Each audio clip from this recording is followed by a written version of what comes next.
शिक्षा दर्शन में एक बार फिर से आप सबों का बहुत बहुत स्वागत है। दोस्तों, आज के इस वीडियो में बात करेंगे आदिकालीन साहित्य की सामान्य प्रवृत्तियों के विषय में।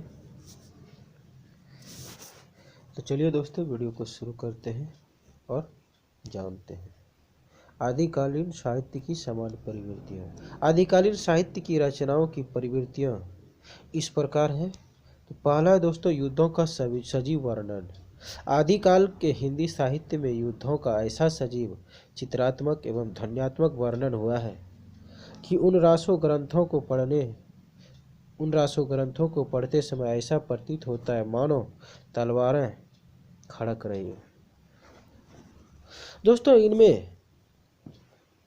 इनमें युद्धों का ऐसा सजीव, चित्रात्मक और ध्वन्यात्मक वर्णन हुआ है कि ऐसा लगता है कि रासो ग्रंथ पढ़ते समय यह प्रतीत होता है कि मानो तलवारें खड़क रही हो। दूसरा, वीर रस तथा उत्साह का प्रधानता है। आदिकालीन साहित्य में उत्साहजन्य वीर रस की अभिव्यक्ति हुई है, जैसा युद्ध के लिए प्रेरित करते हुए क्षत्रिय वीरों को इस प्रकार उत्साहित किया जाता है।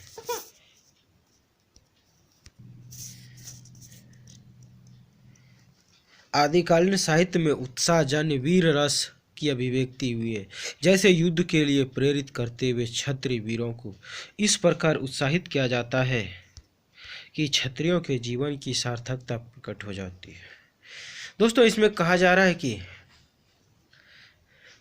कि उत्साह के लिए वीर रस की अभिव्यक्ति हुई है, जैसे कि युद्ध के लिए प्रेरित करते हुए क्षत्रिय वीरों को जिस प्रकार से उत्साहित किया जाता है, उसी प्रकार से क्षत्रिय जीवन की सार्थकता प्रकट होती है। तीसरा है प्रकृति चित्रण। प्रकृति के विभिन्न उपादानों यथा पर्वतों, नदियों, वृक्षों, सरोवरों, पशु पक्षियों, मेघ एवं बिजली आदि का चित्रण एवं वर्णन बहुत ही प्रभावशाली है। प्रकृति चित्रण, इनमें जो है प्रकृति के विभिन्न उपादानों जैसे पर्वत, नदी, वृक्ष, सरोवर, पशु पक्षियाँ, मेघ, बिजली आदि का चित्रण और वर्णन बहुत ही प्रभावशाली ढंग से हुआ है। चौथा, आश्रयदाताओं की अतिशयोक्तिपूर्ण प्रशंसा। इस काल में अधिकांश साहित्य की रचना राज्याश्रित कवियों के द्वारा हुई है।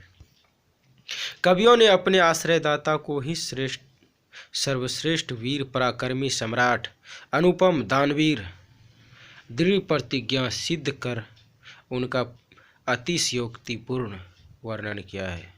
दोस्तों, इनमें जो है इस काल में अधिकांश साहित्य की रचना राज्य आश्रित राजाओं के आश्रय के कवियों द्वारा हुई है। कवियों ने अपने आश्रयदाता को ही सर्वश्रेष्ठ माना है। वीर, पराक्रमी सम्राट, अनुपम दानवीर, दृढ़ प्रतिज्ञ सिद्ध करके उनका अतिशयोक्तिपूर्ण वर्णन भी किए हैं। डॉक्टर रामकुमार वर्मा के अनुसार कवि का आदर्श अधिकतर अपने चरित्र नायक के गुण वर्णन तक ही सीमित रहता है। डॉक्टर रामकुमार वर्मा जी के अनुसार जो है वह कवि का आदर्श अधिकतर अपने चरित्र नायक के गुण वर्णन तक ही सीमित रहते हैं।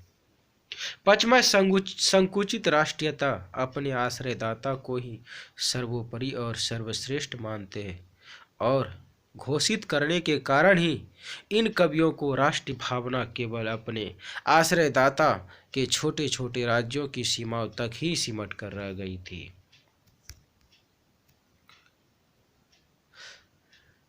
दोस्तों, इनमें जो है आश्रयदाता को ही सर्वोपरि और सर्वश्रेष्ठ मानते थे और घोषित करने के कारण ही इन कवियों की भी राष्ट्रीय भावना केवल अपने आश्रयदाताओं के ही छोटे छोटे राज्यों की सीमाओं तक ही सिमट कर रह जाती थी।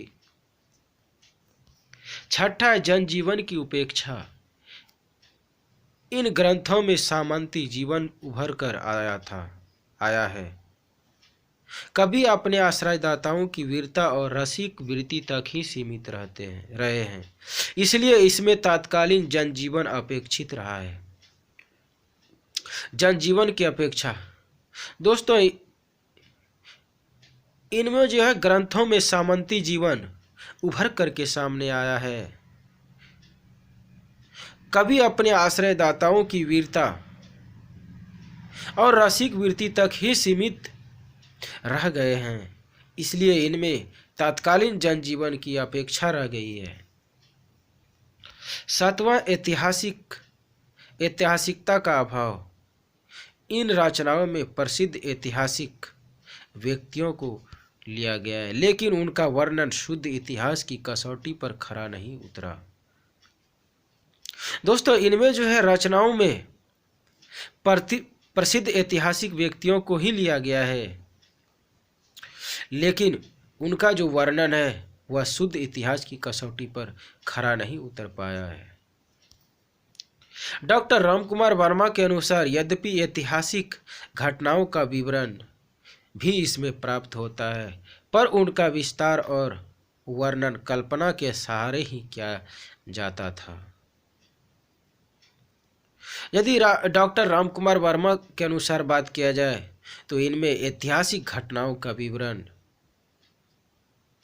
भी सामने प्राप्त होते हैं और उनका विस्तार और वर्णन कल्पना के सहारे किया जाता था। तिथि पर कोई ध्यान नहीं दिया जाता था।